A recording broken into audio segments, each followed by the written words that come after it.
Do you think there really was a Jesus? Well, I think, I read that controversial book by Reza Aslan about Jesus. It's pretty good. It's called, oh, geez, Jamie, I'm sorry. I don't know the name of it. I'm so dumb, man. I can remember what books say, but I can't remember their titles. But yeah, he says, apparently there are references to Zealot.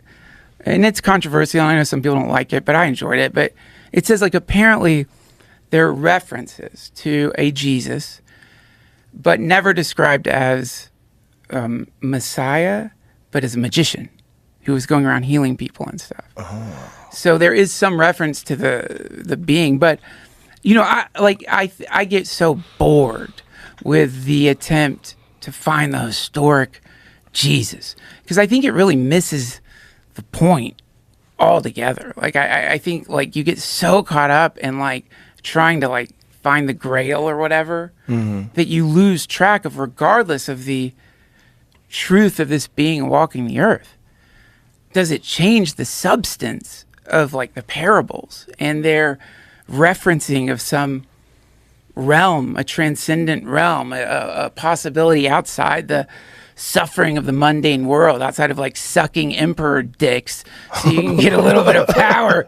There's something in any person's life, you can just wake up and see it. The kingdom of heaven, gnosis. So to me, I don't care if just a lot of smart people who are trying to convey an ancient cosmology created a character to embody that.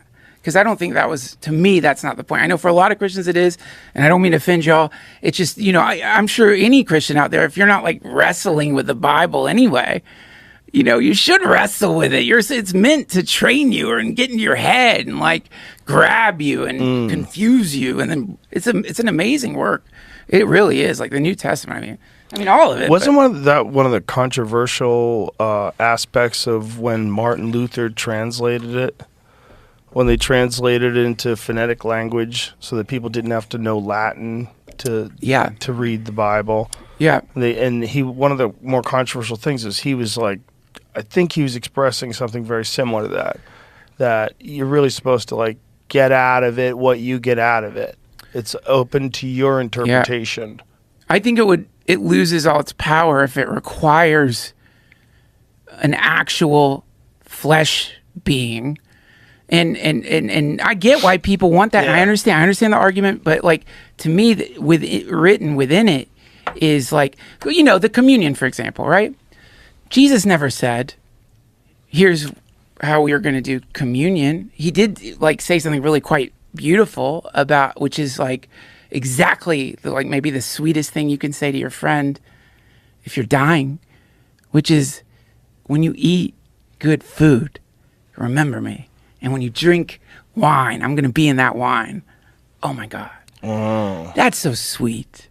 It's so beautiful. And it's such an invitation for everybody. Anyone, you can all eat. I'm in your bread. I'm in what the life force itself, to the point where you can connect with me just through basic dietary stuff. I love that. It's beautiful. It's such a great way of fucking up the middleman, the priest class, the hierarchical bullshit. It's no, I'm here. I'm completely with you right now. Yeah. Just you got to reach out.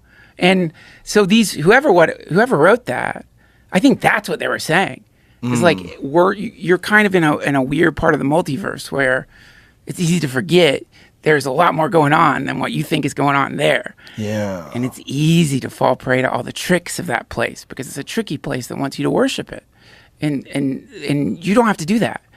That's beautiful. I don't care whoever wrote it, or the people who wrote it, or whatever the true story is. It's going to be a mystery forever, but yeah, but it's such a fascinating mystery. It is. I wish I could read Aramaic and then read the Dead Sea Scrolls.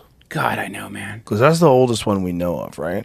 That's the oldest version of the biblical stories. I'm pretty sure, man. Yeah. I mean, I'm pretty sure. I imagine there's fragments and stuff that It's so fragmented that they had to use DNA to determine whether or not the scrolls were from the same cow So, like, when you would find pieces of animal flesh that were from different cows, they knew, okay, we'll put that in this pile. God damn, dude. That would have been Yeah. a fun archaeological dig to be working on. Like, oh, But also, what a mind fuck. You know, like trying to piece that puzzle together and Yeah. try to figure out how old is the Dead Sea Scrolls? Like 4,000 years old or something? dude, I don't know. I have no idea. See how old the Dead Sea Scrolls are. I know they found them in Qumran. They found them in clay tablet or clay pots. 3rd century BCE. Wow. Wow.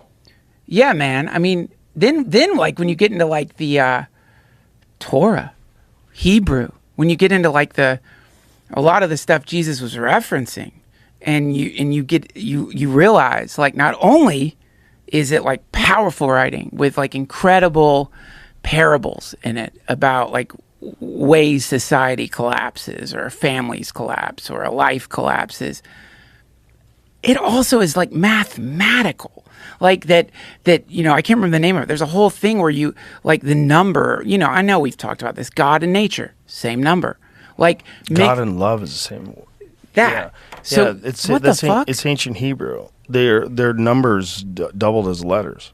Yeah, and then you see there's an intentionality to that patterning. Yeah. And so then you realize like, oh, so like on top of telling these powerful stories, they figured out a way to encode within the powerful stories more information that only people are going to find if they dig deeper, that's designed to be there for you if you want it.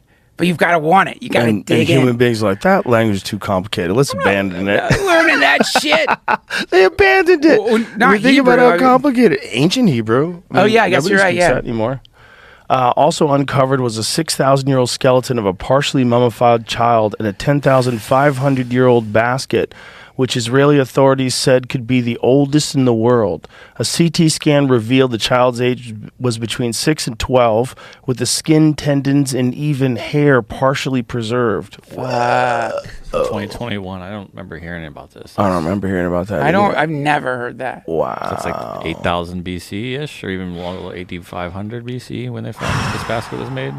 Wait, what is can we read that? Among the recovered texts, which are still all in Greek, is Nahum 1:5-6, which says, "The mountains quake because of him, and the hills melt. The earth heaves before him, the world and all that dwell therein. Who can stand before his wrath? Who can resist his fury? His anger pours out like fire, and rocks are shattered because of him."